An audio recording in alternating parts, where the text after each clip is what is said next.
Alam mo, Kaloy, huwag mo ko idadaan sa paganyan-kanya mo. Hindi ka naman nagsasabi kung ano nangyayari sa'yo. Anong gusto mo? Hulaan kung tumatakbo sa isip mo? Alam mo, kung wala kang itinatago, hindi ka naman magkakaganyan eh. Ano? Nabababae ka? Meron bang iba? Nakikiusap ako sa'yo. Tama na, Ann. Kung alam mo lang kung paano ko pinagsisisihan ng gabing yun, hindi na kaya ng konsensya ko. Kaloy, huwag ka kasing praning. Dahil sa inaasta mo, lalo lang mahalata ng asawa mo. Tsaka, wala namang mawawala sa'yo kung pagbibigyan mo ulit ako. Wala namang makakaalam. Mag-iingat tayo. Sige na. Alam mo naman kung ano mangyayari kapag iniwasan mo ako. Alam mo, hindi ako nagbibiro. Kayang-kaya kong sirain ang pamilya mo. Isang text o tawag lang sa asawa mo, wala ka ng pamilyang uuwian. Pwede ba? Tumigil ka na nga sa kakasisi sa akin. Teka sandali, ano ba yan? Ang kati talaga. Aray, ang sakit ng tiyan ko. Ang hapde at sobrang kati ng balat ko. Kaloy, tulungan mo ako. An, may mga nana at uudang. Teka, bakit ang lalim ng sugat mo dito sa likod? Ang lansa at... Taon 2011, Quezon.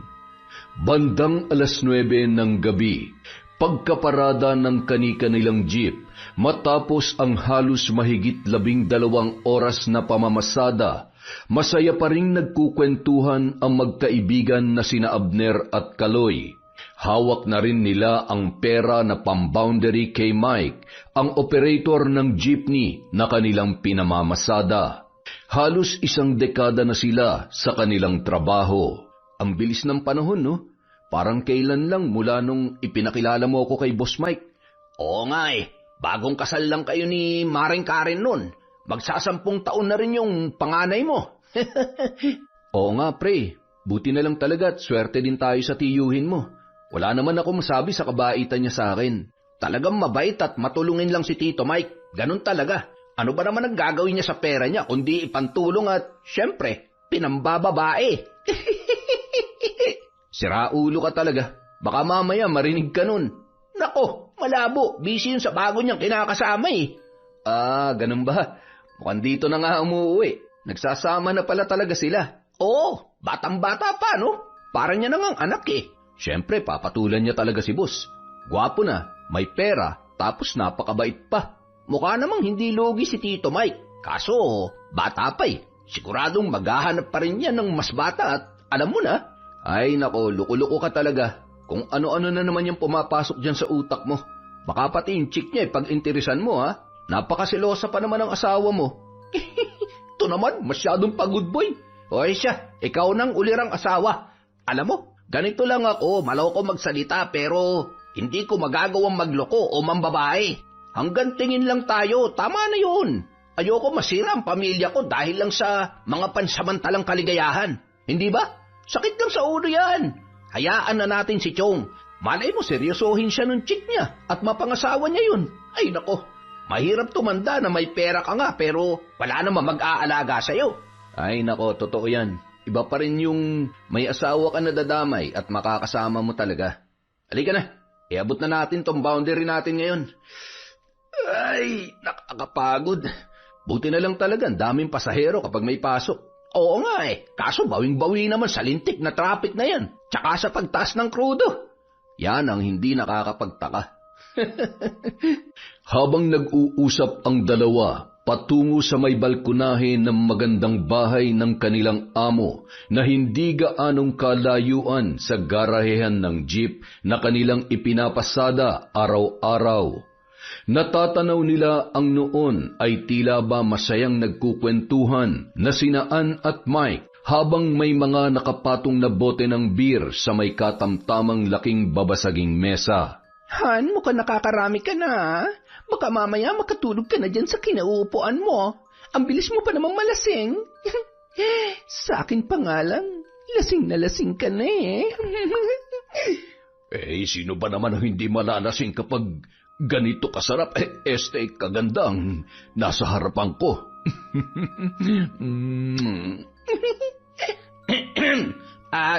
Chong, madam, magandang gabi ho. Pasensya na, mukhang nakaistorbo yata kami. Iabot lang namin tong boundary namin ngayong araw. Aba, talagang nagkasabay kayo ngayon, ha? Akin na, kumusta naman ang pamamasada? Wala naman bang aberya? Maayos naman ho at ingat na ingat ho tayo sa pagmamaneho at alagang-alaga ang jeep natin, Boss Mike. Dapat lang, malaking bagay kung iingatan nyo yan dahil dyan kayo kumikita araw-araw. Basta ako, masaya na nakakatulong sa inyo. Buti na lang at maingat kayo lalo na at alam nyo naman, abala ako sa iba ko pa negosyo. Oo nga po. Sige ho, mauunan na kami at mukhang nakaistorbo na kami sa inyo ni Paring Abner. Hindi naman. Nagkakatuwaan lamang kaming dalawa. O siya, mag-ingat kayo pa uwi. Saan ba nakaparada yung motor ninyo? Ay, nandun rin ho sa may garahe. Sige po, Chong. Huwag pong sosobra ha. Hindi na ho makabubuti sa inyo yan. Sira ulo ka talaga. Akala mo sa akin, mahinan nila lang? Napailing-iling pa si Kaloy sa sinabing yun ni Abner. Sabay tumingin sa noon ay nakikitawa rin na si Ann. Hindi maipagkakaila kung gaano kaganda ang muka at katawan ng babae na malaporselana. Nagkatinginan pa sila sa mata, sabay nginitian siya ng nakakaakit. Lumihis na lamang ng tingin si Kaloy at humakbang patalikod, pabalik sa garahe para kuhain ang kanyang motor na kanyang sasakyan pauwi sa kanilang bahay. Pre, kita mo yun? Mukha talagang in love si Chong kay Madam Ann. Ang ganda naman kasi talaga, panalo. O pre, tama na yan. Nakalimutan mo na agad yung mga sinabi mo kanina. Tsaka, maawa ka na. Ipaubaya mo na yun kay Boss Mike. Baka sakali magkaanak man lamang kahit isa. Naku, mukhang malabo yan. Ang alam ko, bawg yan si Chong. Kaya nga iniwan ng unang kinakasama niya yan eh. Umuwi na nga tayo. Naghihintay na ang asawa natin. Baka kung ano pa may kwento mo. O paano? Bukas na ulit tayo magkwentuhan, ha? Ay, sige pre. Maninigarilyo muna ako dito bago umuwi. Ingat ka, ha? Salamat pre. Ingat ka rin. Agad na pinaarangkada ni Kaloy ang kanyang motor. Halos 15 minuto rin bago siya nakarating sa kanilang bahay. Agad naman siyang sinalubong ng kanyang nag-iisa pa lamang na anak na lalaki na si Koykoy. Nay, nandito na po si tatay. Mano po tay? Sasama po ako sa inyo bukas ha. Bakit? Wala ka bang pasok bukas anak? Tatay naman, Sabado po kaya bukas. Ay, oo nga pala no. Kita mo na, nakalimutan ko na kung anong araw bukas. Okay lang makalimutan mo kung anong araw bukas o sa isang bukas. Wag lang kami nitong anak mo. Paano ko naman kayo makakalimutan? Sobrang mahal na mahal ko kayo ng anak natin. Oh, pasensya na. Nakalimutan ko magpalit ng damit. Medyo maasim na yata ako. Napasarap ang kwentuhan namin ni Paring Abner eh. Ano, amoy panis na pawis na ba? Hindi naman gaano. Mabango pa rin naman ang asawa ko. Anak, amoy mo nga si tatay kung kasing asim mo na. Nanay naman, naglinis po kaya ako ng katawan. Kahit ikis nyo ang kilikili ko, mabango pa rin to. Agad na tumungo sa kusina at tumulong sa paghahain ng pagkain si Koykoy sa kanyang ina. Nagmamadali namang naglinis ng katawan at nagpalit ng damit si Kaloy. Agad na ring sumunod sa dalawa at umupo sa hapagkainan. Ang bango ah. Ang sarap. The best talaga magluto ang asawa ko. Siyempre naman, wala nang masasarap pa sa luto ko para sa asawa ko at sa napakapogi nating anak. Damihan mo ang kain para maibsan naman ang pagod mo sa pamamasada. Kumusta naman ang kita natin sa tindahan ngayong araw? Sakto lang naman, hindi na gaanong malakas katulad ng dati mula nung magtindahan yung bago nating lipat na kapitbahay. At saka, nariyan na naman yung mga bayarin natin sa kuryente at tubig. Ayos lang yan. Ang importante, may napagkukunan tayo ng pambayad. Medyo malakas naman ang kita ko sa pamamasada. Ang mahalaga, masaya at walang nagkakasakit sa atin. Kaya napakaswerte namin ni Koykoy dahil sobrang maalaga at mapagmahal ang misis ko. Sa kabilang banda, inalalayan ni Ann ang kanyang kinakasamang si Mike sa kabilang silid. May tama na nga ang lalaki noong mga oras na yon. Ayan, sabi ko naman sa iyo eh. Ang dami na naman kasi nung nainom mo. Dahan-dahan sa paghiga ha. Napakabigat mo pa naman. Oops. Ayan. Salamat, Hana. Sobrang swerte ko talaga sa'yo. Ikaw talaga? Siyempre naman dahil hindi ako magsasawang alagaan ka. Ay, teka lang. Inom ka muna ng tubig kahit konti lang. Sandali lang kukuha ko, ha? Bilisan mo lang, Han, at matutulog na tayo. Matutulog lang? Sandali lang, ha? Babalik ako agad. Puro ka lang naman ganyan. Hindi mo naman kayang panindigan. Wala man lamang kabuhay-buhay sa kama, kaya naman pala walang tumagal sa'yo. Ay, buti na lang talaga may nahihita ako sa'yo kahit papano. Pasalamat ka, mapera ka, dahil kung hindi ako magtitiis. Maghahanap na lang ako ng mas bata at magaling at mas yummy. Matapos kumuha ng tubig, may kung anong kinuha yon sa kanyang bulsa at binudburan ang inumin ni Mike. Pagkatapos, nagmadali na yung pumasok sa kwarto. Nandito na ako. Inom ka muna, Han. Dahil siguradong pagkatapos ng gagawin natin, mauuhaw ka lalo. Di ba? Ito na yata ang pinakamasarap na tubig na nainom ko. Pero syempre,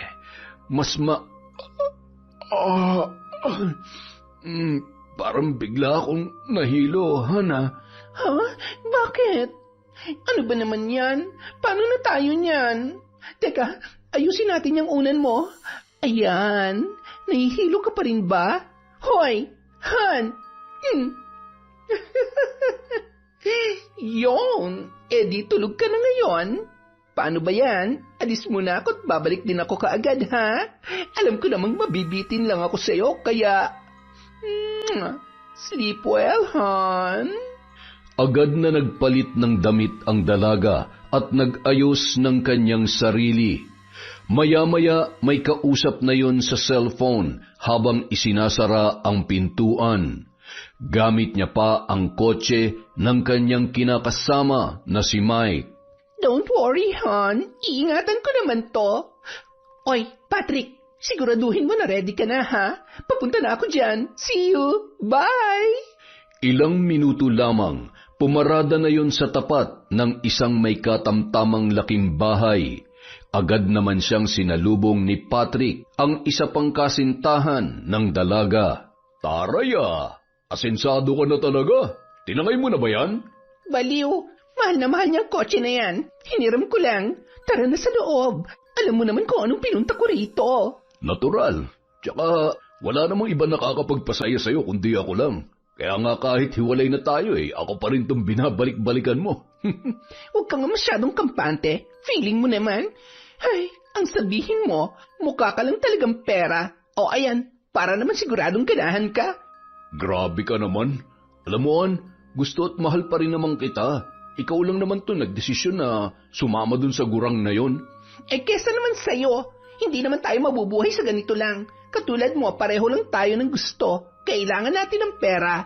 Magpasalamat ka na lang dahil hanggat natutugunan mo ang pangangailangan ko, makikinabang at makikinabang ka sa kung anong meron ako ngayon. Kaya, bilisan mo na. Kailangan ko makauwi bago magising yung matandang yon. Bandang 1:00 na ng madaling araw nang makauwi si Ann. Naligo pa yon bago tumabi sa kama kung saan tulog na tulog pa rin si Mike. Hinawakan niya ang mukha noon, tinitigan at hinagkan sa noo. Mabait ka naman, gwapo, mabango, tapos may pera, pero lintik naman, wala ka talagang talent sa... Ay, sorry kung kailangan ko pang tumakas. Good night. Ang himbing pa rin talaga ng tulog mo, ha? Bandang 5:00 na ng umaga nang magising si Mike. Napakakirot ng kanyang ulo at ramdam niya rin ang mainit niyang hininga, pati na rin ang kanyang katawan. Sinabayan pa yon ng sunod-sunod na pagbahin at masakit na pangangatawan. Oh, okay ka lang? Masama ang pakiramdam ko, Han. Mukhang kailangan ko muna magpahinga. Ay, patingin nga. Naku, nilalagnat ka nga. Sandali lang ha, kukuha ko ng gamot. Mahiga ka lang dyan. Ilang sandali lamang bumalik na si Ann na may dalang gamot at tubig, sabay pinainom ang lalaki. Ang dami mo rin kasing inasikaso sa trabaho kaya ayan, pagod na pagod ka tuloy. Lagi mo na lang akong tinutulugan. Naudlot na naman tuloy yung labing-labing natin kagabi.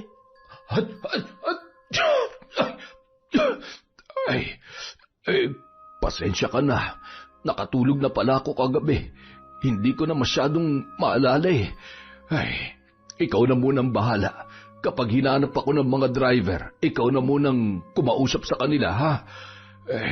Bihira lang ako magkasakit, kaya lang talagang inaabot minsan ng 1 linggo bago ako makabangon. Huwag ka mag-alala, dahil ngayon, nandito na ako. Maaalagaan na kita, at sisiguraduhin ko nagagaling ka kaagad. Remember, kailangan mong bumawi sa akin kapag magaling ka na, ha? Oo naman, pinapangako ko yan. Samantala, magkasamang dumating sa garahehan ng jeep, sakay ng motor ang mag-amang sina Kaloy at Koy-Koy. Oh, sumakay ka na dyan sa jeep, anak. Papasada na tayo. Mukhang ang aga ng ninong Abner mo, ah. Wala na yung jeep na pinapasada niya. Oo nga po, tay. Lagi po ba siyang mas maagang bumibiyahe kesa sa inyo? Ay nako, ngayon lang anak. Baka may planong umuwi na maaga mamaya ninong mo. O siya, sakay na't nang makarami tayo ngayong araw. Nagpalingon-lingon pa ang bata sa mga kabahayan na naroroon. Tay, ang gaganda po talaga ng mga bahay na nandito, no? Tsaka ang lalaki pa, lalo na po tong kay Mang Mike. Kapag malaki na po ako at may trabaho na, gusto ko po ganyan din kalaki ang ipapagawa kong bahay para sa atin. Tapos, bibilhan ko rin po kayo ng mas bagong jeep, yung sa inyo na po talaga. Ang bait naman talaga ng anak ko. Thank you anak ha. Basta galingan mo lagi sa klase at sipagan mo pa mag-aral hanggang sa makatapos ka. Pag-iipunan natin ang pangmatrikula mo sa kolehiyo para siguradong magkaroon ka ng maayos na trabaho at matupad mo ang buhay na pinapangarap mo. Buong maghapon hanggang 7:00 ng gabi ay dagsa ang pasahero. Nang mapansin ni Kaloy na panay hikab na ang kanyang anak, naisip niya na tumigil na sa pamamasada. Nang makarating sila sa garahe, "Swerte ka talaga anak. Akalain mo kahit Sabado napakarami pa rin pasahero. Tapos ang galing-galing mo na rin magkwenta ng sukle ah." "Siyempre naman po, tinuruan niyo po kaya ako tapos lagi niyo naman po akong isinasama kaya natatandaan ko na. At saka paborito ko po yung math. Pareho po tayong dalawa, tay. Teka, iihi lang po muna ako ha. Dito niyo na lang po kaya ako hintayin sa motor natin." "Ay, sige anak. Kunin mo na rin yung ibang gamit sa jeep. Yung maliit na bag na dala natin kanina at yung lalagyan ng tubig, ha?" "Opo, tay. Sige na po at ihing-ihi na po talaga ako." Nagmamadali naman na tumungo si Kaloy sa bahay ni na Mike. Sa tarangkahan pa lamang ay nakita niya na nag-aabang si Ann. Napakatamis ng ngiti nito at litaw na litaw ang kagandahan sa kabila ng medyo may kadilimang ilaw sa kanilang balkonahe. Magandang gabi po, madam. Si Boss Mike po. Nagpapahinga na sa kwarto. Masama ang pakiramdam kaya sa akin mo na lang iabot yung pera. Kakaalis lang din ni Abner. Upo ka muna. Mukhang pagod na pagod ka sa maghapong pamamasada. Gusto mo bang ikuha kita ng maiinom? Tinapay? Hindi na po. Ito na po yung pera, madam. Uwi na po ako kaagad kasi... Alam mo, ayaw na ayaw ko sa lahat yung tinatanggihan ako. Naku, madam, bakit niyo po ginawa yun? Bakit? Hindi mo ba nagustuhan, Kaloy? Juicy ka pa? Kahit hindi mo sabihin, kitang-kita ko naman dyan sa mga mata mo na gusto mo rin yung ginawa ko. Alam mo, hindi na ako magpapaligoy-ligoy pa. Mula nung una pa lang kitang nakita, gustong-gusto na kita. Ngayon nga lang ako nagkaroon ng pagkakataon eh. Naku, pasensya na po, madam. May pamilya na po akong tao, kaya alam ko. At gusto kong malaman mo na hindi naman tayo magkakaproblema dahil wala naman akong planong agawin ka sa asawa at anak mo. Siguro naman gets mo na kung ano lang ang gusto ko. Ang laki pala ng mga braso mo at kahit pawisan ka na, mabango ka pa rin. Huwag ka mag-alala, hindi naman ako nagmamadali. Bibigyan kita ng pagkakataon para mag-isip. Alam mo, hindi mo ito pagsisisihan dahil nasisiguro ko na sa oras na pagbigyan mo ang gusto ko, hindi mo na ako makakalimutan. Naku, pasensya na po. Marami pa pong ibang lalaki dyan na mas gugustuhin ninyo. Sige po, aalis na ako. Alam mo, kapag ako nainis, gagawa ko ng paraan para mawalan ka ng trabaho. Kayang-kaya kong gawin yon. Kaya bago mo ako tanggihan, isipin mo muna ang kahihinatnan ng desisyon mo. Mula sa may tarangkahan, tinawag ni Kokoy ang kanyang ama nang makitang nakahawak sa braso nito ang babaeng kumakausap sa kanya. Tay, uwi na po tayo. Hinihintay na po tayo ni nanay. Bakit kaya niya hawak yung kamay ni tatay? Close ba sila? Nasaan kaya si Mang Mike? Agad namang lumapit sa kanya ang noon ay medyo balisa na si Kaloy. Tara na, anak. Tay, ano pong sabi sa inyo ng babae? Bakit ho siya nakahawak sa braso ninyo kanina? Anak, may sakit kasi si Boss Mike. Masakit daw yung braso. Kaya po pala. Kawawa naman si Mang Mike. Sayang naman, hindi ko tuloy siya nakita. Agad naman nang umalis ang mag-ama sakay ng kanilang motor. Nang makarating sa bahay, tila balisa pa rin si Kaloy. Umupo siya ng matagal sa sofa at nakatingin lamang sa isang direksyon. Ano nangyari sa'yo? Okay ka lang ba? Tay, kanina pa po kayo sa biyahe walang imik. Masama rin po bang pakiramdam nyo tulad ni Boss Mike? Hindi naman anak. Medyo napagod lang ako at medyo gutom na rin. Nakaluto ka na ba, mahal? Oo, maghahain na ako. Pahinga muna kayo at kakain na tayo. Ano bang nangyari kay Boss Mike? Kasi po, sabi nung magandang babae na kausap ni tatay, may sakit daw po. Magandang babae? Sino naman yon? Sino magandang babae ang tinutukoy ng anak mo? Tsaka, bakit nakikipag-usap sa'yo? Hindi ba naikwento ko na sa'yo yun? Yung tungkol sa bagong kinakasama ni boss? Maganda pala talaga. Opo, Nay, maganda. Maputi, tsaka ang iksi po ng suot. Yung short niya, hanggang dito po, tapos yung damit niya, hanggang dito lang. Tapos kitang-kita po yung... Anak, mabuti pa ikuha mo na ako ng tubig. Ang dami mong sinasabi, mamaya kung ano na naman ang isipin ng nanay mo. Mahal, hindi ko tiningnan yon, ha? Paano hindi mo tiningnan? Kausap mo nga kanina. Bakit parang masyado ka yatang defensive? Ikaw ha? Baka pinopormahan mo rin yon. Umayos ka. Mahal naman, sa tingin mo ba ipagpapalit kita sa kung sinong babae lang? Sabihin na nating tama si Kokoy na maganda yon o kung ano paman. Basta para sa akin, ikaw lang ang maganda. Asawa kita at sobrang mahal na mahal kaya kita. Kain na tayo, gutom na talaga ako O siya, tara na sa kusina. Basta wag na wag ka mambababae ha. At nako, naghahanap ka lang ng sakit ng ulo. Kokoy anak, kumusta? Napagod ka ba? Hindi naman po, Nay. Pero nagugutom na po ako. Ano po ba niluto nyo? Siyempre, alam kong uuwi kayong gutom na gutom kaya nagluto ako ng paborito nyong sinigang. Wow! Salamat, Nay! Tay, paramihan tayo ng kain. Oo ba? Kaya mo bang higitan ng kain ni tatay? Ha? Masayang naghapunan ang pamilya habang patuloy sa pagkukwentuhan.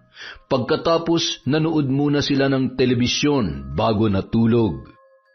Kinabukasan, maagang naghanda ng almusal at pambaon ni Kaloy ang kanyang asawa. Hindi sumama si Kokoy dahil sasamahan niya magsimba ang kanyang ina. Bago umalis, mahigpit na niyakap ni Kaloy si Karen at hinagkan. Mahal, kinakabahan ako. Parang may hindi ka sinasabi sa akin. Mahal naman, ano ba naman ang itatago ko sa'yo? Pambihira ka naman Hindi ba pwedeng naglalambing lang ako sa mahal kong asawa? Mahal, asawa kita. Ramdam ko naman kapag may hindi ka sinasabi. Tingnan mo ako sa mga mata. Mukha bang may tinatago ako? Mahal, ilang taon na tayong kasal, hindi pa rin buo ang tiwala mo sa akin? Tsaka, ano bang meron?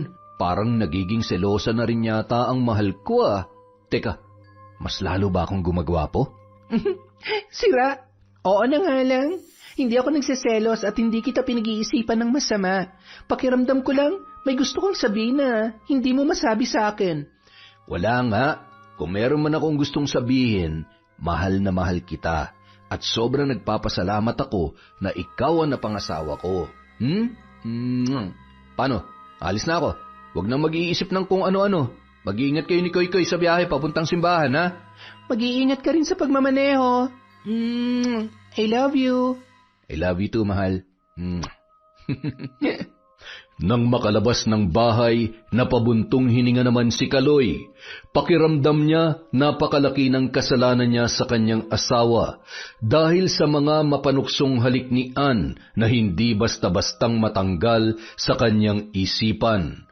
Halos buong magdamag niyang naiisip yon, pati na rin ang mga pagbabanta ng babae. Paano kung tutuhanin niya yung mga sinabi niya? Hindi ako pwedeng mawalan ng trabaho. Pero hindi rin naman ako pwedeng pumatol sa malanding babae na yun. Akalain mo, may ganong klase palang babae. Siya pa talaga yung nagbibigay ng motibo. Buisit na yan. Ay. Habang nagmamaneho ng kanyang motor papunta sa garahehan, yun pa rin ang tumatakbo sa kanyang isipan. Ipinagdasal na lamang niya na sana ay magaling na ang kinakasama ng babae para hindi na makalapit pa si Ann sa kanya. Maswerte naman nung araw na yon na nakabangon na si Mike. Ngunit makalipas ang isa pang linggo ay tumungo na Maynila si Mike para sa kanyang negosyo at naiwang mag-isa sa bahay si Ann. Boss Mike, eto na po yung... Hi, Kaloy. Oh, bakit naman para kang nakakita ng multo? Hindi mo ba nagustuhan tong suit ko? Pasensya na. Nakapantulog na kasi ako. Bago lang to. Bagay ba sa akin? Alam mo, wala kasi si Mike kaya medyo malungkot ako ngayon. Siguro naman, pwede mo na akong pagbigyan sa gusto ko. Ano ba? Bitawan mo nga ako.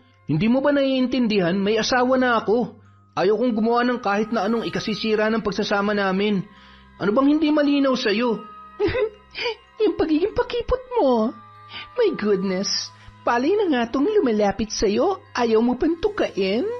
Bakit? Hindi ba ako maganda para sa'yo? Ha? Dahil sa mga mapusok na halik na yon, tuluyan na ring natangay si Kaloy. Hindi niya namalayan. Tinutugunan niya na rin ang babae nung mga oras na yun, hanggang sa napansin niya na nakapasok na sila sa loob ng kabahayan. Hindi tama to. Kailangan ko nang umuwi. Sige, umalis ka. Kung gusto mong tuluyan kong sirain ang pagsasama niyo mag-asawa, umalis ka na. Ano bang problema mo? Hindi mo ba talaga ako titigilan? Ito bang gusto mo, ha? Ito ba? Mas lalo lamang naging mainit ang tagpong yon para sa dalawa hanggang sa tuluyan ng mangyari ang pinaplano ni Ann. Bandang 10:00 ng gabi, habang mahimbing nang natutulog ang babae ay nagmamadali namang bumangon at nagbihis si Kaloy. Bigla namang naalimpungatan si Ann at akma pa sanang pipigilan ang lalaki. Aalis ka na hindi man lamang nagpapaalam sa akin. Tsaka masyado pang maaga. Samahan mo muna ako dito. Sige na. Kailangan ko nang umuwi. Hindi na to mauulit ha. Nangyari ng gusto mo kaya tigilan mo na ako. Sigurado ka?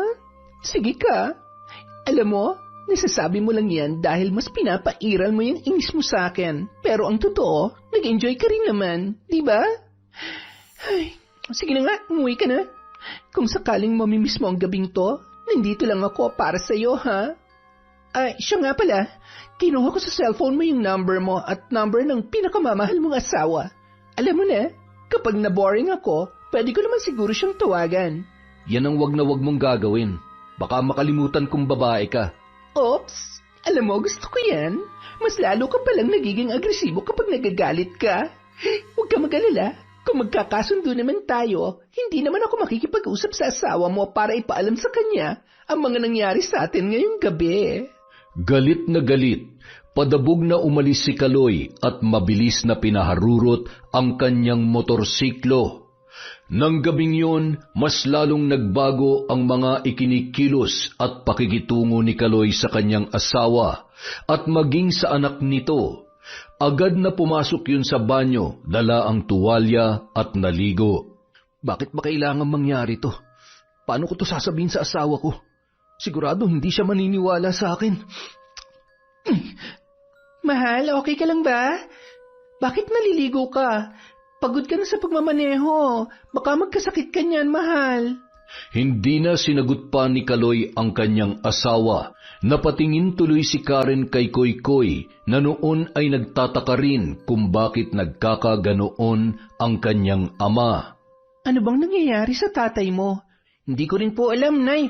Baka po nainitan, kaya yun, gusto maligo. Hintayin nyo na lang po lumabas. Tara na po, maghahain na po tayo at mabilis lang maligo yan si tatay.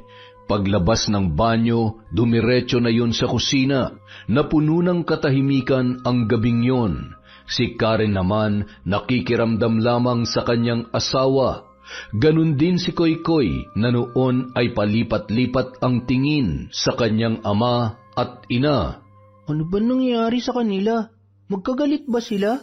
Nag-away ba sila kagabi? Agad na tumayo si Karen na noon ay parang naluluhana sa inis. Anak, ikaw na magligpit ng pinagkainan, ha? May gagawin lang ako. Hindi niyo pa po natatapos yung kinakain niyo, Nay. Ubusin niyo po kaya muna. Ibigay mo na lang sa pusa, anak. Nawala na ako ng gana. Ano na naman ba? May ginawa na naman ba akong masama? Tintik naman, oh. Pagod na nga sa trabaho, pag-iisipan pa ng kung ano-ano. Alam mo, Kaloy, huwag mo akong dinadaan sa paganyan-ganyan mo, ha? Hindi ka naman nagsasabi ng kung ano nangyayari sa'yo, eh. Anong gusto mo? Hulaan ko kung anong tumatakbo sa isip mo? Alam mo kung wala kang itinatago, hindi ka naman magkakaganyan, eh. Ano? Nambababae ka? Meron ka bang iba? Ilang ulit ko bang sasabihin sa'yo? Wala. Bakit bang kulit mo? Dahil hindi ako manhid. Alam ko, ramdam ko na nagsisinungaling ka. Ang dumi-dumi ng utak mo. Wisit na yan. Nay, Tay, huwag po kayo mag-away. Nasa harapan po tayo ng pagkain. Pasensya ka na, anak. Kumain ka na lang dyan. Agad na tumalikod si Karen at pumasok sa kwarto at isinara ang pintuan. Sumunod naman si Kaloy at kinatok yon. Mahal, buksan mo to. Pasensya na, pagod lang ako. Eh di magpahinga ka dyan sa sofa. Ayaw mo bang pag-usapan to na maayos? Sorry na sa mga nasabi ko. At kung napagtasan kita ng boses. Kung hindi ka rin naman magsasabi ng totoo, wag na lang tayo mag-usap. Mahal naman. Wala naman kasi akong... Iyaan nyo na lang po muna si nanay. Kung gusto nyo po, doon na muna kayo sa kwarto ko. Sasamahan ko po si nanay. Ayaw ko pong natutulog siya nang umiiyak eh. Anak, galit ka rin ba sa akin? Hindi po ako galit sa inyo, Tay. Pero hindi ko po gusto na sinisigawan nyo si nanay. Hindi naman po kayo ganyan sa kanya eh. Hindi nyo na po ba mahal si nanay, ha, Tay? Anak, mahal na mahal ko nanay mo. Nabigla lamang ako kanina. Hayaan mo, bukas kapag kinausap niya na ako, hihingi ako ng tawad sa kanya. Sorry anak ha, hindi na to mauulit pa. Mula nung gabing yun, hindi nag-uusap ng maayos ang mag-asawa. Tuwing darating si Kaloy mula sa pamamasada, nagkukulong ng kwarto si Karen. Si Koykoy ang naghahain sa kanyang ama at nagliligpit ng pinagkainan. Makalipas ang ilang araw. Ay, ang lakas naman ng trip ng nanay mo. Para namang napakalaki nung kasalanan ko. Paano kami magkakaayos kung iiwasan niya na lang ako? Ay, mga babae talaga, oo, kapag tinutoyo. Siya nga pala, Sabado na naman bukas. Sasama ka ba, anak? Hindi na po muna siguro, Tay. Tutulungan ko na lang po si nanay sa pagtitinda. Ay, sige, ikaw ang bahala. Magkampihan na kayo na nanay mo. Alata namang nagtatampo ka rin sa akin eh. Ako lang ba talaga may kasalanan? Labo nyo naman. Ako na nga dyan. Kaya ko naman maghain at magligpit ng pinagkainan ko. Ayun nga pala yung pera, ibigay mo yun sa nanay mo. Baka sakaling mabawasan yung init ng ulo niya. Hindi na lamang umimik pa si Kokoy. Maging ang bata ay napapansin rin na hindi ganun kung umasta ang kanyang tatay, lalo na kapag pagod yon. Yun din ang unang pagkakataon na nagsagutan ang kanyang mga magulang sa kanyang harapan. Pagkaalis ni Kaloy, siya namang dating ni Nanay Lourdes na may dalang isang piling na saging. Oh, ilaga mo itong manibalang na saging. Ay teka, tumingin ka nga sa akin. Anong nangyari dyan sa mga mata mo? Umiyak ka ba? Ay, wala ho, Tonay. May mga iniisip lang ho ako, at saka nanood ho ako na nakakalungkot na palabas kagabi. Ay, ganun ba? Parang hindi naman mamamaga ang mga mata mo ng ganyan dahil lamang sa mababaw mong dahilan. Ngayon ka pa ba maglilihim sa akin? May mga nangyayari ba na hindi ko nalalaman? Pasok na ho muna kayo. Doon na lang po tayo mag-usap at baka may makarinig pang tsismosa dyan. Di pilipitin mo, di kaya putulan mo ng dila. Aba, hindi uubra sa akin yung mga ganyan. Nang makapasok sa loob ng bahay, muling nag-usisa si Aling Lourdes. Ay, Nay, ang totoo, may problema po kami ngayong mag-asawa. Mahigit 1 linggo na yata kaming hindi nag-uusap. Pakiramdam ko kasi may ibang kinalolokohan ng asawa ko. Bakit hindi mo siya tanungin? Nay, mahirap makipag-usap sa sinungaling at ayaw umamin. Ginawa ko na po yan. Nagalit pa nga at napagtaasan pa ako ng boses. Alam mo yon, halatang guilty na may ginagawa talagang masama. Kahit naman hindi siya umamin, marami pang paraan para malaman kung may tinatago talaga siya. Sundan mo, bakuran mo kung kinakailangan.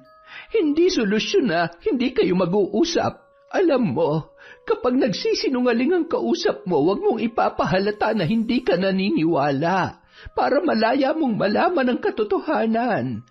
Ay, at saka, huwag ka na magtaka kung may babae nga ang asawa mo.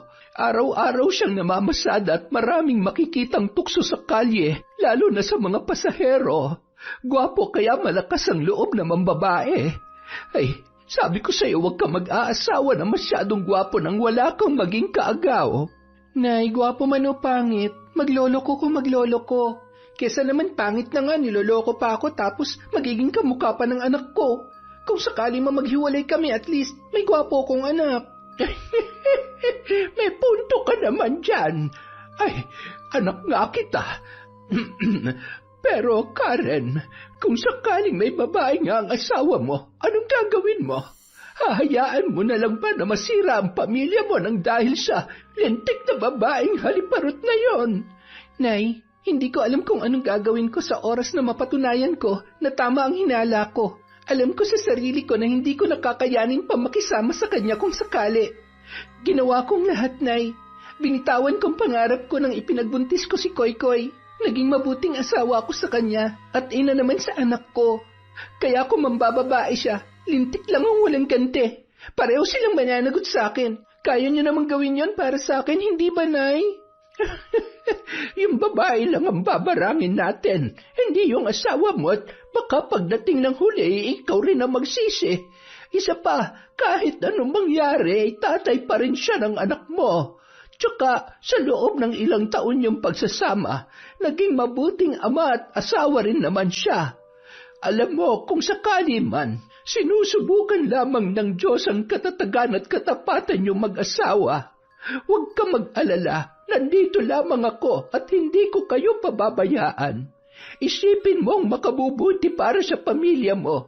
Bilang asawa niya, obligasyon mo na protektahan ang sagrado niyong pagsasama. Ikaw ang asawa kaya kahit anong mangyari, ikaw at ikaw lang ang may karapatan sa kanya.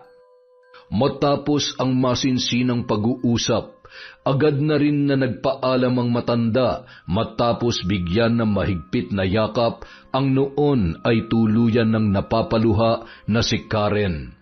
Abala naman si Koykoy sa paglilinis ng kusina sa kanilang bahay. Abay, napakasipag naman ang apo ko. Apo, uuwi na ako. Sige po, Lola. Mag-iingat po kayo. Kahit papaano, naibsan naman ang bigat na nararamdaman ni Karen dahil sa pag-uusap nila ng kanyang ina. Napagdesisyonan niya na rin nakakausapin si Kaloy pag-uwi nito. Ngunit pagsapit ng gabi, matapos gumarahe, naabutan ni Kaloy sina Mike at Abner na noon ay nag-iinuman. Katabi naman ni Mike si Ann na noon ay nakatungo at nakayapos sa lalaki. Napangisi pa yon nang matanawan si Kaloy na paparating. Magandang gabi, boss. Buti naman po at nakabalik na kayo. Oo, kailangan na dahil miss na miss ko na tong honey ko. Isa pa, meron din akong dapat na asikasuhin dito. O siya, maupo ka muna. Tumagay muna tayo. Matagal na rin tayong hindi nakakapag-inuman at nakakapagkwentuhan. Oo nga pre, upo ka muna. Para naman hindi lang akong uuwi ng lasing at mapapagalitan ni Mrs. Ay, sige.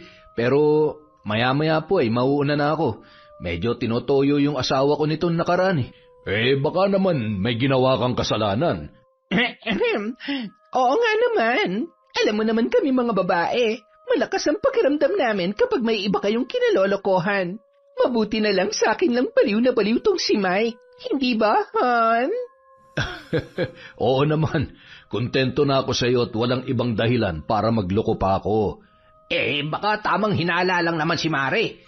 Alam ko namang good boy ka at wala sa bokabularyo mo, mambabae. Baka naman nakukulangan lang ng atensyon. Alam mo, kahit may mga anak na tayo, gusto pa rin nila na paminsan-minsan, pinaparamdam natin sa kanila yung pakiramdam nung nililigawan pa lang natin sila. Ilabas mo, pre. Mag-date kayo. Alam mo, sa sitwasyon ko na saksakan ng selosa ang asawa ko, hindi ako nauubusan ng pakulo. Salamat, pre. Hayaan mo't gagawin ko yan. Matagal na nga ring hindi ko siya nailalabas Babawi ako sa asawa ko. Napairap naman ng dalaga, sabay tingin sa kawalan. Tingnan ko lang kung makakabawi ka pa sa asawa mo. Ngayon pa ba ako pakakabog? Masyado na akong nag-enjoy para magparaya pa at pumayag na hanggang doon na lang yon. Patuloy sa pagkukwentuhan at pag-iinuman ang mga kalalakihan hanggang sa tamaan ng kalasingan si Mike at inihatid pa yun sa kwarto ni Kaloy at ng pamangkin nito na si Abner. Pagkatapos ay nakatanggap si Abner ng tawag mula sa kanyang asawa. Ay, sabi ko na nga ba hindi pa ako nakakauwi, nagbubunga nga na. Paano na lang kaya kapag nasa bahay na ako? Sige na pre, mauna na ako. Madam, uwi na ho ako kayo nang bahala kay Chong. Oh, sige, umuwi ka na. Makikisuyo naman ako, Kaloy. Pwede mo ba akong tulungan magligpit? Pakidala mo naman to sa kusina, pre, mauna na ako Tumango na lamang si Kaloy at kumaway, sabay nagmamadaling iniligpit ang mga baso at lalagyan ng pulutan. Dinala niya yon sa kusina at nakabuntot naman si Ann sa kanyang likod na may bitbit ring bote ng alak na meron pang laman. Inilapag yon ng babae sa mesa at agad na lumapit kay Kaloy na nasa bandang lababo. Niyakap niya yon habang nakatalikod at pilit namang tinatanggal ng lalaki. Ano ba? Hindi mo ba talaga ako titigilan? Hindi ka ba natatakot mahuli ni Boss Mike? Paano naman tayo mahuhuli ng isang laseng at tulog na tulog? Hindi na nga nun magagawang bumangon sa kinahihigaan niya Kaloy, huwag mo nga ako masyadong pahirapan. Kunwari ka pa. Alam ko naman kahit paano namimiss mo rin ang gabing naangkin mo ang katawan ko. Nakikiusap ako sa iyo. Tama na, Ann. Kung alam mo lang kung paano ko pinagsisihan ng gabing yun, hindi na kaya ng konsensya ko. Kaloy, huwag ka kasing praning. Dahil sa inaasta mo, lalo lang mahalata ng asawa mo. Tsaka wala namang mawawala sa'yo kung pagbibigyan mo ulit ako. Wala namang makakaalam Mag-iingat tayo. Sige na. Alam mo naman kung ano mangyayari kapag iniwasan mo ako, di ba? Alam mo, hindi ako nagbibiro. Kaya kong sirain ang pamilya mo. Isang text o tawag ko lang sa asawa mo, wala ka ng pamilyang uuwian.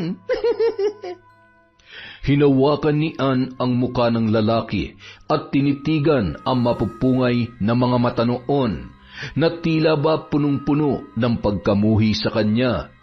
Ngunit nang lumapit ang mga labi nito ay muli na naman siyang natangay sa tukso at muling pinagbigyan ang gusto ng babae nung gabing yon.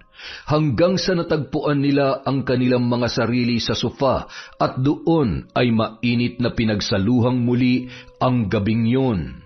Nang magising si Ann, wala na si Kaloy sa kanyang tabi. Napangisi yon at agad na nagbihis ng kanyang damit. Sabi ko na nga ba, hindi niya ako magagawang tanggihan. Tuluyan na siyang nahulog sa bitag ko. Makapunta na nga sa silid ni Tanda. Isa sa mga araw na ito, hindi ko na kailangan pampilitin si Kaloy dahil siya na mismo maghahabol sa akin. Samantala. Bakit ngayon ka lang? May alak ka pa. Saan ka ba nakipag-inuman?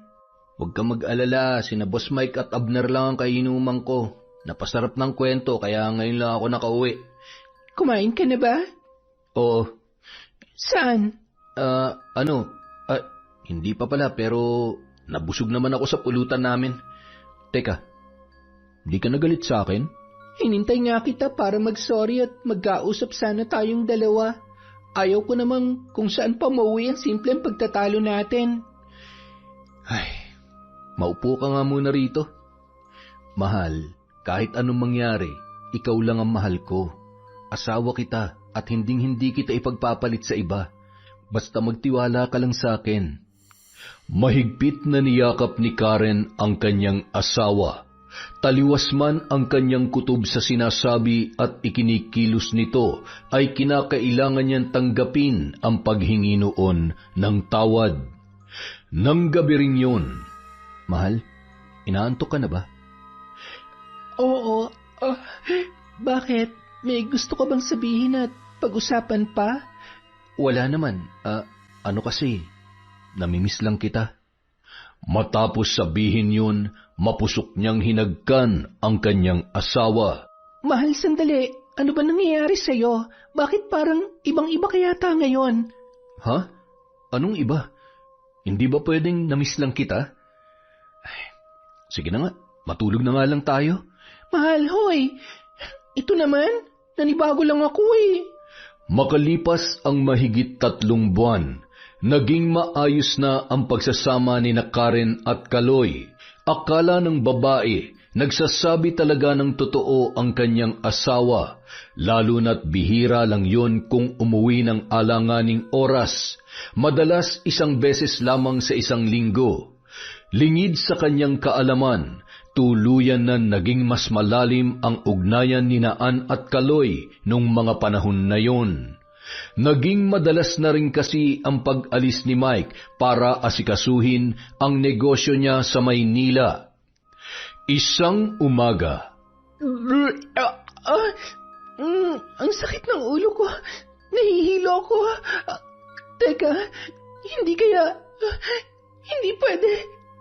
Hindi kaya buntis ako. Hindi ito maaari. Hindi niya ako maaaring mabuntis.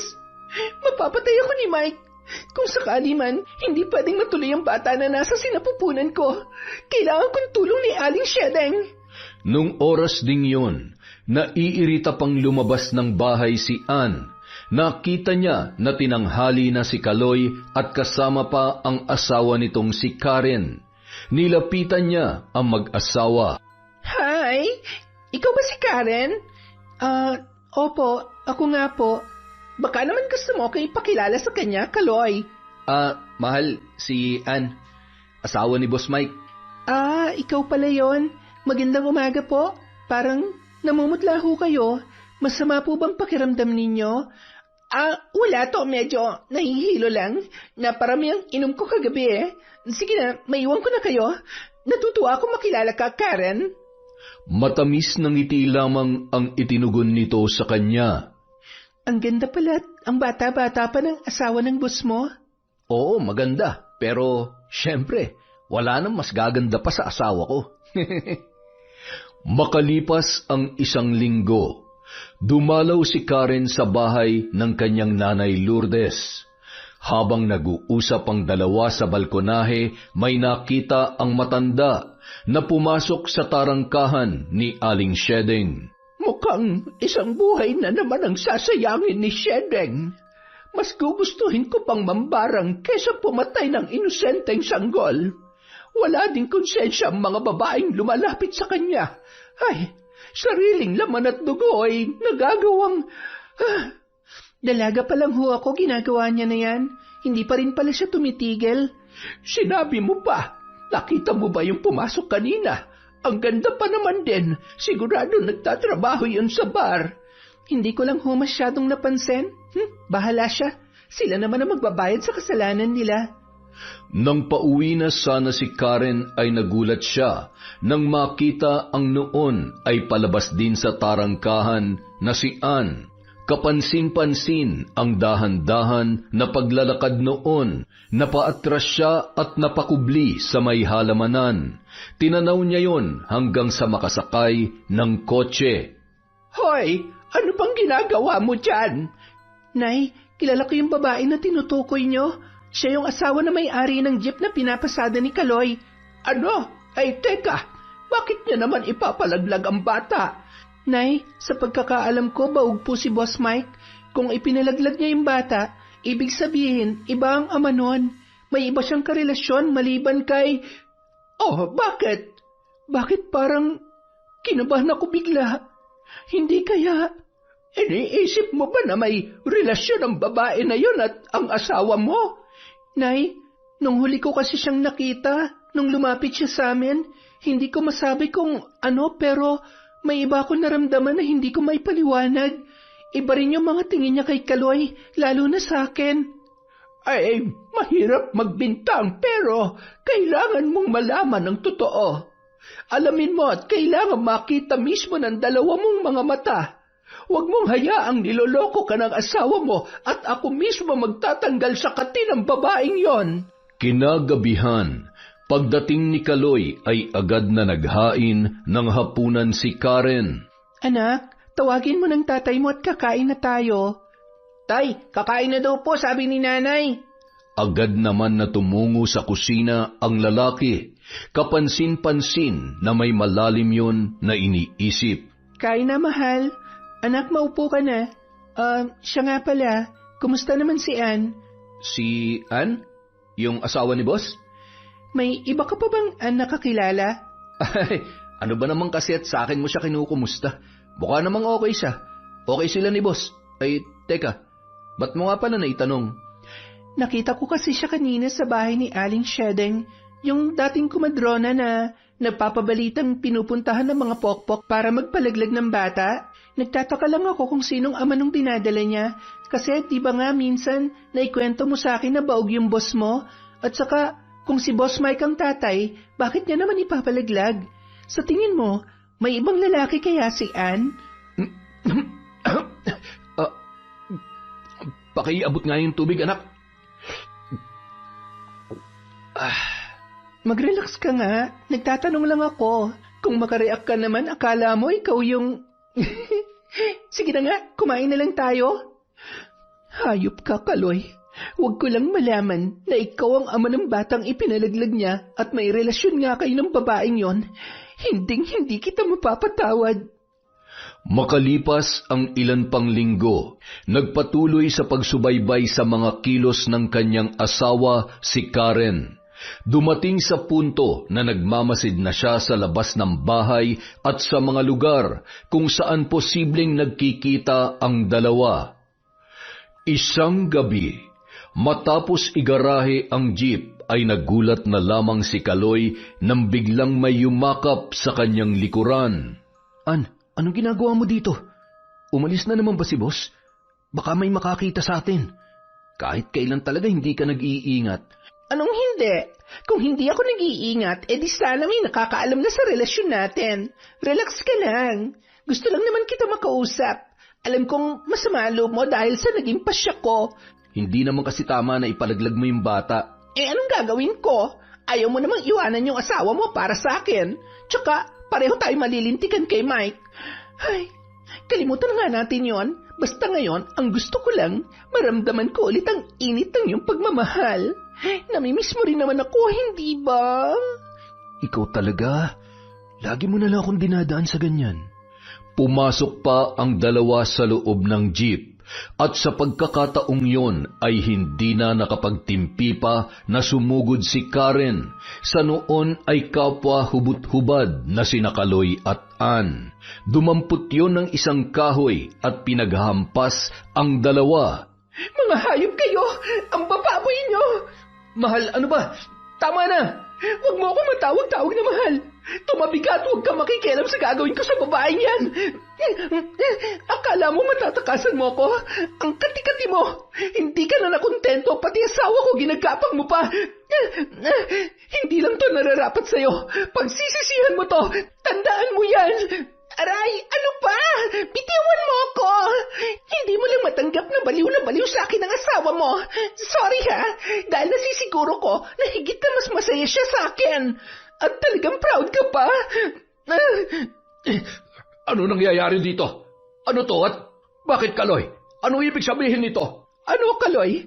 Bakit hindi mo sagutin ang tanong ni Boss Mike na magkaalaman na? Sa bagay, magaling ka nga pala magsinungaling kaya ako na magsasabi. Siguro naman po, malinaw na sa inyo kung anong nalaman ko. Na itong kinakasama nyo at ang asawa ko ay may relasyon. Marami kayong hindi alam dahil pareho nila tayong niloloko. Han, hindi totoo yan. Huwag ka maniniwala sa kanya. At anong gusto mong paniwalaan ko? Ikaw? Tingnan mo nga yung itsura mo. Hindi ka na nahiya at nakontento sa buhay na meron ka. Nagpapakasarap ka sa pera at kung anong meron ako tapos iiputan mo pa ako sa ulo. Hindi na kita kailangan. Umalis ka na. At ikaw, hayop ka. Pinagkatiwalaan kita. Hindi ako nagdadalawang isip na tulungan ka kapag nagigipit ka. Tapos pati girlfriend ko aahasin mo. Pareho kayong taksil. Ayaw ko na makita mga pagmumukha nyo rito. Galit na tumalikod si Mike at pumasok sa kanyang tarangkahan. Agad naman na nagbihis at tumakbo papaalis si Ann at sinundan si Mike para magmakaawa. Ito ba talagang gusto mo? Ang ipahiya ako't mawalan ng trabaho? Ha? Ako pang sinisi mo? Naririnig mo ba ang sarili mo? Alam mo ba kung gaano kasakit ang ginawa mo sa akin? Masakit? Yun nawalan ako ng trabaho dahil sa basta-basta ka nalang sumusugod. Sana hinintay mo man lang ako magpaliwanag. Magpaliwanag? Para ano? Para bilugin ang ulo ko katulad ng ginagawa mo ngayon? Hindi ako tanga. Tapos na tayo. Mula ngayon, kalimutan mo na may asawa ka't anak. Magsama kayo ng kabit mo sa impyerno. Huwag kang uuwi sa bahay hanggat naroon pa kami ng anak mo.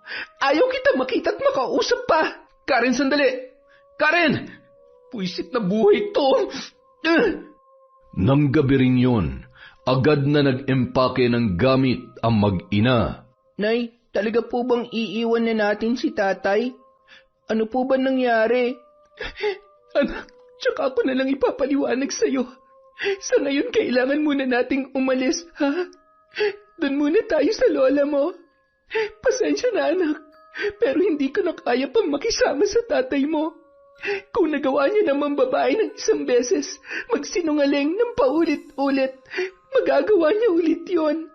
Mas gugustuhin ko pang igapang na lamang mag-isang pag-aaral mo kesa makasama pa siya. Patawarin mo ko, anak. Sana nauunawaan mo si nanay. Paano niya po nagawa sa atin to, Nay? Huwag na po kayong umiyak. Huwag po kayong mag-alala. Hindi ko po kayo sasaktan katulad ng ginawa ni tatay. Tayo na po. Awang-awa si Koy-Koy sa kanyang ina nung mga oras na yon.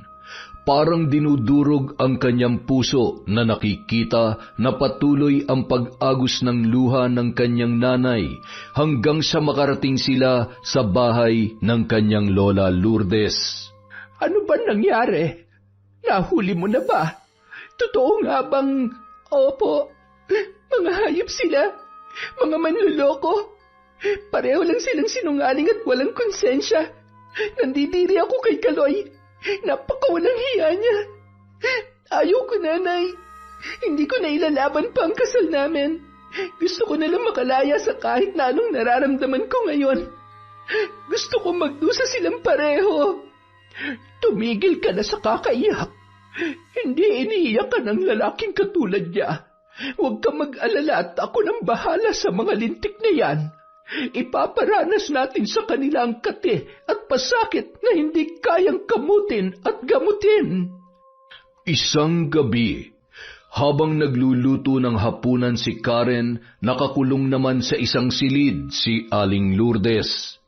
Mayat-maya naman na sumisilip doon si Kokoy. Nay, ano pong ginagawa ni Lola? At bakit parang may lumalabas na usok sa silid niya? Tapos, hindi ko rin maintindihan yung mga sinasabi niya. Anak, hayaan mo lang dyan ang lola mo. Huwag mong istorbohin at baka mapagalitan ka pa. Mabuti pa, tulungan mo akong gayatin ang mga ito. Nanay, dumaan po pala ako kanina sa bahay. Ano? Pinuntahan mo yung tatay mo? Opo, pinuntahan ko sana. Gusto ko po sana siyang kausapin, kaya lang po. Ano? Kasama niya po yung babae, yung girlfriend ni Mang Mike, yung sinasabi niya pong kabit ni tatay. Ang kakapal talaga ng mukha.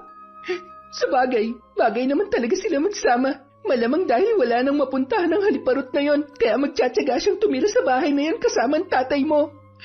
Nanay, Hayaan niyo na lang po ba na agawin niya sa atin si tatay? Anak, ang tatay mo may kagustuhan ng lahat ng ito. Kung talagang mahal niya tayo, hindi siya magpapatangay sa kahit sinong babae o kahit ano pang panunukso sa kanya ng babae na yon. Hindi na lamang umimik pa si Koy-Koy, ngunit pansin ni Karen na nahihirapan at nasasaktan ang bata sa kanilang sitwasyon. Samantala, Ano bang klaseng tubig nyo? Bakit namamantalang balat ko? Tingnan mo nga. Baka naman may nakain kang bawal sa'yo. Wala.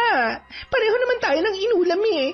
Kung sa bagay, ilang araw na tayong itlog, sardinas at tuyo. Maghanap ka na kasi ng trabaho. Paano naman ako makakahanap ng trabaho? Tingnan mo nga tong pigsa sa mga paa ko. Hindi na nga ako pinapatulog sa sakit eh. Buisit, kinakarma na yata tayo sa mga kasalanan natin. Kasalanan mo to eh. Pwede ba? Tumigil ka na sa kakasisi sa akin. Teka nga, ano ba yan? Aray, ang kati talaga. Ang sakit ng tiyan ko. Ang hapde. Sobrang kati ng balat ko. Kaloy, tulungan mo ako. May mga uudang... San galing ang sugat mo sa likod? Ba't ang lalim? Ang lansat. Hindi maaari mangyari to. Kailangan ko ng doktor. Ilang ulit ko bang sasabihin sa'yo, wala akong pera. Wala akong nakuha ni kahit 1 sentimo at paninda sa tindahan. Kinuha na lahat ng asawa ko, pati yung perang ipon namin sa bangko. Gumawa ka ng paraan. Hoy, hindi kita kaano-ano para maanduhan mo ako sa dapat kong gawin ha. Tsaka, ikaw ang nagpumilit na makitira dito. Bakit hindi ka magmakaawa kay Boss Mike? Malay mo, maawa yun, tsaka tulungan ka pa rin niya. Kailangan ko ring ayusin ang buhay ko. Hindi pwedeng ganito na lang ako. Kailangan kong bumawi at ibalik ang tiwala sa akin ni Karen. Kaloy, nahihirap akong huminga. Pwede ba huwag ka nagbibiro ng ganyan? Hoy, gumising ka! nagsisigaw si Kaloy at isa sa kanilang mga kapitbahay ang tumulong para madala sa ospital ang babae. Ngunit hindi rin yun tinanggap.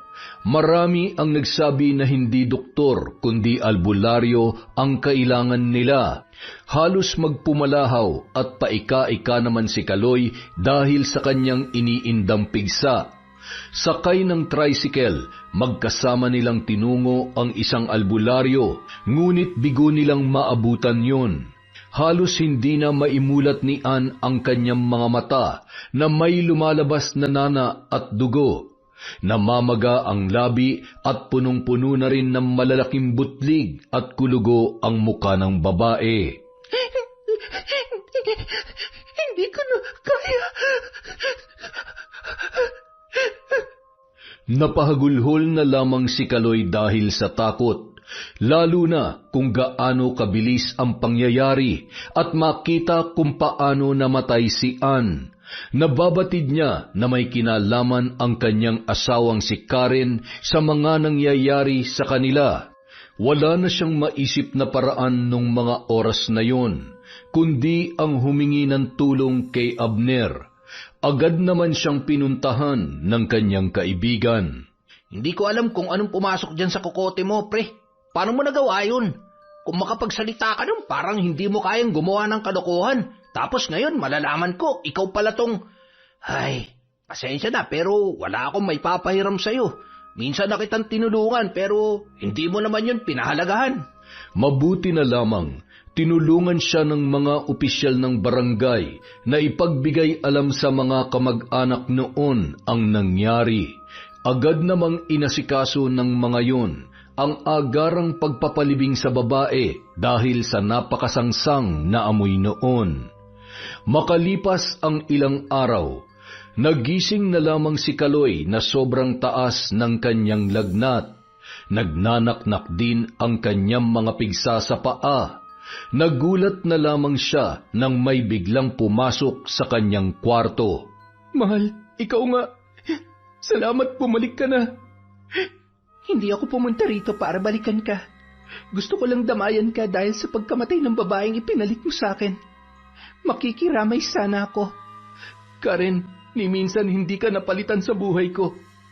Oo, nagkaroon kami ng relasyon pero hindi ko siya minahal katulad ng... Anong gusto mo? Matouch ako dyan sa mga sinasabi mo? Akala mo ba talaga madadaan mo ako sa matatamis na salita? Huwag mo akong gawing uto-uto katulad ng ginawa mo sa akin noon. Alang-alang sa anak natin, nakikiusap ako. Tulungan mo ako. Bakit naman kita tutulungan? Alam mo ba kung gaano kasaya na makita kang nahihirapan? Wala pa nga yan eh. Pasasaan ba't katulad ng kabit mo, mamamatay ka rin? Talaga bang wala ka na ni katiting na pagmamahal at awa para sa akin? Ikaw ba may kagagawa ng lahat ng ito? Anong ginawa mo? Pinakula mo ba ako? Pinabarang? Ano? Kapag sinabi kong oo, may magagawa ka pa ba para isalban sarili mo? Ha? Magdusa ka!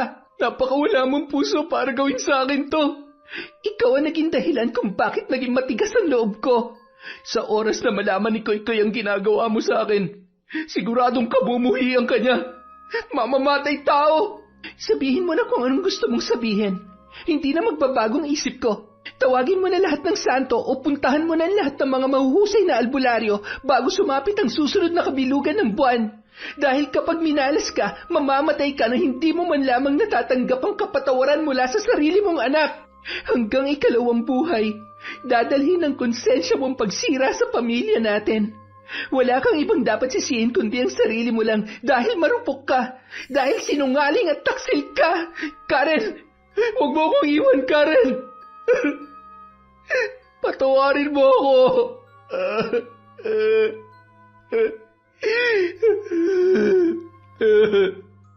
Napangisi lamang si Karen nang marinig ang mga katagang yun. Wala ni katiting na awa.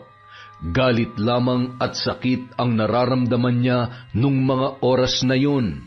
Nang gabi ring yun, habang nag-uusap sina Karen at Aling Lourdes, pasimple namang naririnig ni Koy-Koy ang pag-uusap na mag-ina tungkol sa kondisyon at plano nila kay Kaloy.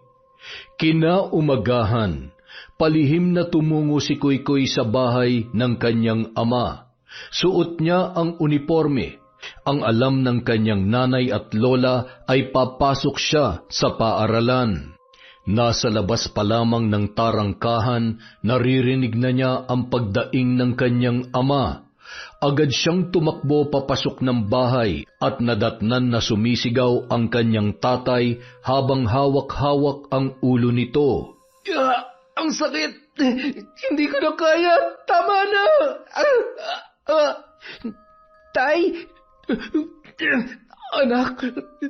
Tulungan mo ako! Huwag po kayong mag-alala, may albularyo na pupunta rito. Konting taste na lang po, Tay. Pasensya na, hindi ko alam na aabot sa ganito ang galit sa inyo ni Nanay. Sorry po kung hindi ko siya napigilan. Kita mo na, napakasama ng nanay mo. Naiintindihan ko po si Nanay, pero hindi ko naman po hahayaan na mawala kayo sa ganitong paraan. Sa kabila ng lahat, pareho ko po kayong mahal.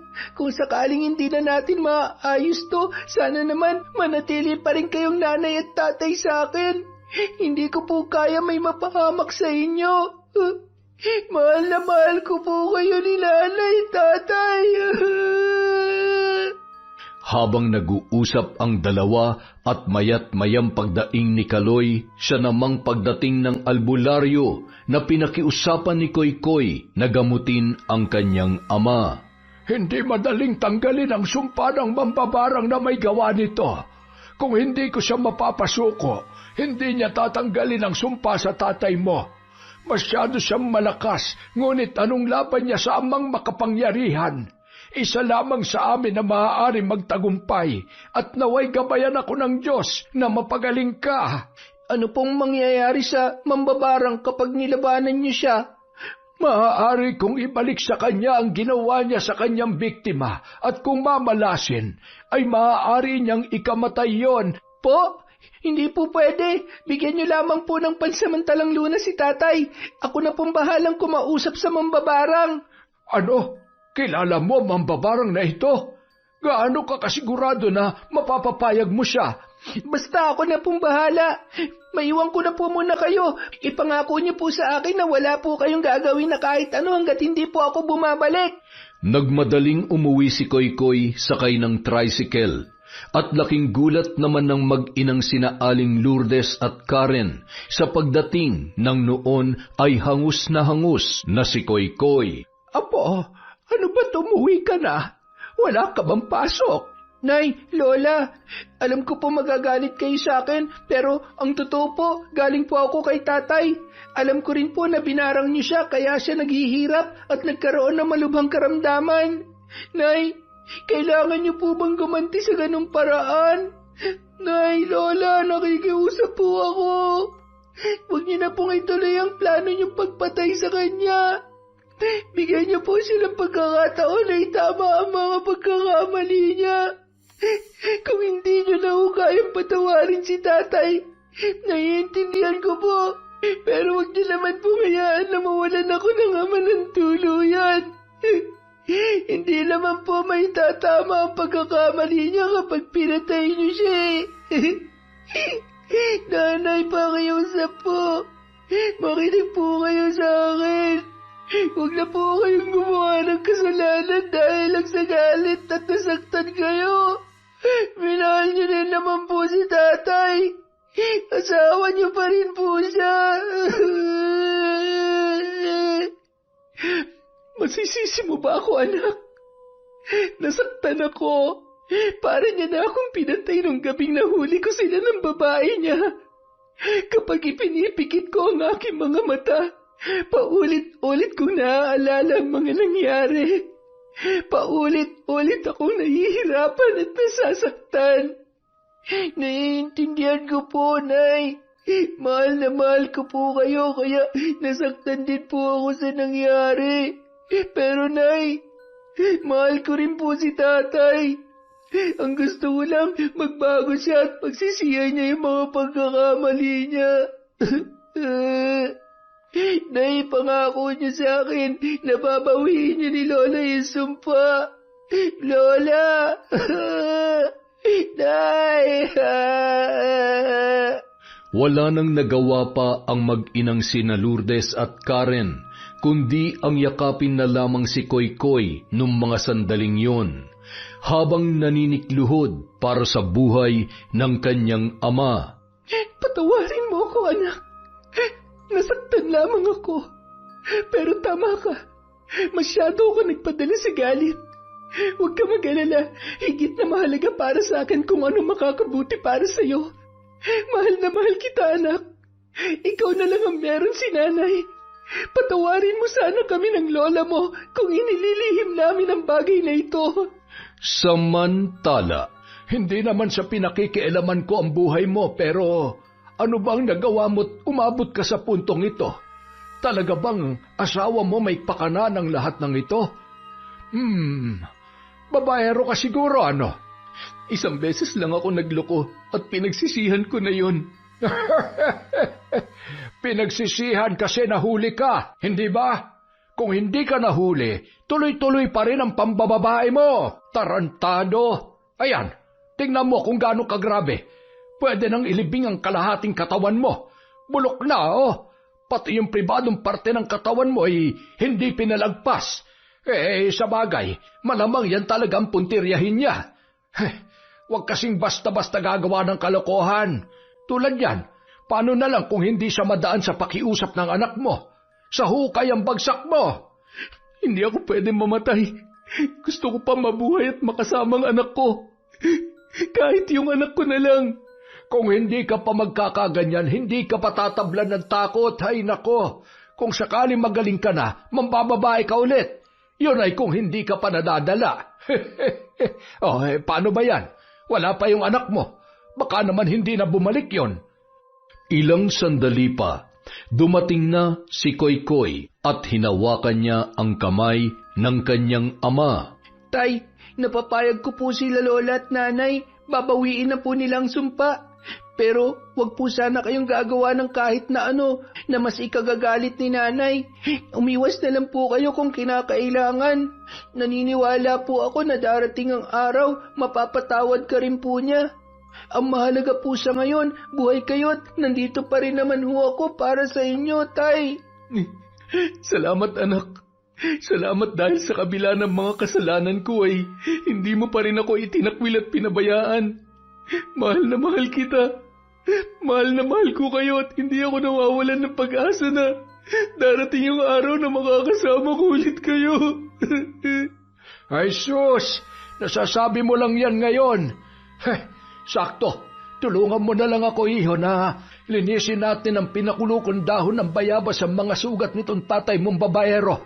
Hindi natin malalaman kung kailan maaaring putulin ang sumpa, kaya magtiis ka muna, ha? Huwag ka mag-alala, babalik din naman sa normal ang lakas mo at kondisyon mo. Kapag malakas ka na, mambabae ka ulit. Huwag kang titigil hanggat hindi napupudpud ang ano mo. Nandito ka ba para gamutin ako o asarin lang ako? Aray, dahan-dahan naman. Makalipas ang 1 taon, sa araw ng pagtatapos ni Koykoy sa elementarya, nakamasid lamang mula sa malayo ang kanyang ama habang pumapalakpak. Masaya siya na makita ang magagandang ngiti ng kanyang asawa habang sinasabitan ng medalyon sa leeg si Koykoy. Matapos ang seremonya, nilapitan niya ang mag-ina para iabot ang kanyang regalo sa kanyang pinakamamahal na anak. Hindi ka na sana nag-abala pa, pero salamat at naalala mong anak natin. Salamat, tatay. Masaya ako na nakapunta kayo. Pwede po ba tayong magpakuha ng larawan na magkakasama? Sa akin, okay lang anak. Ang kailangan mong tanungin ay kung okay lang ba yun sa nanay mo. Okay lang naman sa akin. Hindi ko naman siguro ikamamatay kung magpapakuha ko ng larawan kasama ang tatay ng anak ko na... Hanggang ngayon ba naman galit ka pa rin talaga sa akin? Hindi ako galit, pero hindi ko makakalimutan ng ginawa mo. Kaya kung iniisip mo na magkakaayos pa tayo, nagkakamali ka. Kaya wag mo na akong tingnan na akala mo naman. Ang sabihin mo, namimiss mo lang ako. Wala naman kasi talaga nagbago sa nararamdaman ko. Habang buhay kong pagsisisihan na nawala kayo sa buhay ko dahil sa isang malaking pagkakamali. Pero, gayunpaman, nandito pa rin ako. Kahit para sa anak na lang natin. Kuya, pakikunan nga po kami ng picture. Yan, salamat. Nagulat na lamang si Karen nang bigla siyang halikan ni Kaloy sa pisngi. Ang lakas talaga ng loob mo, no? Nakakadiri ka. Manyak. Nay naman, pwede po bang kahit ngayon na huwag muna kayong mag-aaway? Tsaka, Nay, parang namumula kayo, oh. Uy, si nanay. Bahala nga kayo dyan. Mauna na ako. Ay, nako, yung nanay mo talaga. Ang cute pa rin magtampo. Paano ba yan? Sundan mo na siya at baka pati ikaw ay madamay sa galit niya sa akin. I love you, anak. Congratulations. Love you, tay. Yun! Napakagandang kwento, pampamilya. Dahil dyan, meron na naman tayong shoutout. Sorry po, hindi tayo nakapag-upload kahapon. Ngayon, babawi tayo. Simulan po natin kay Arlene Consensino. Hi po kay Cherry Garcia, kay Shara Marie Hipulan, kay Catalea Soto, Yas Den Love. Hi po kay Filomena Mantis, kay Josephine Marcaida, kay Ami Pegares, kay Jean Bultron, kay Josefina Ordonio. Hi po sa mga kasama ni Judith Celi sa San Fernando, Pampanga. Hi po kay Zilpa Hara Raicart, kay Lucille de Lima, kay Mamiliana Nalugon, kay Rosemary Casunete. Shout out po kay Shirley Aquino, kay Daniel Daguyo, kay Marilyn Orchid, kay Abigail Kabugayan, kay Cristina Peru. Hello po kay John Chris, kay Javen Delasan, kay Dang Legaspi. Shout out kay Merly Herbolingo, kay Jelin Sapra, kay Dins Lumigid, kay Hira Mini.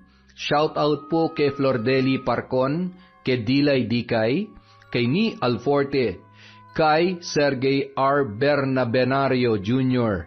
Hi din po kay Mary Grace Yoting, kay Stella Fernandez, kay Zay Martinez, kay Valerie Joy Nadal, kay Ria Tiruha, Kim Bara, kay Beth Mercado, kay Margie Banosong, Josie Aniban, Belen Malbas.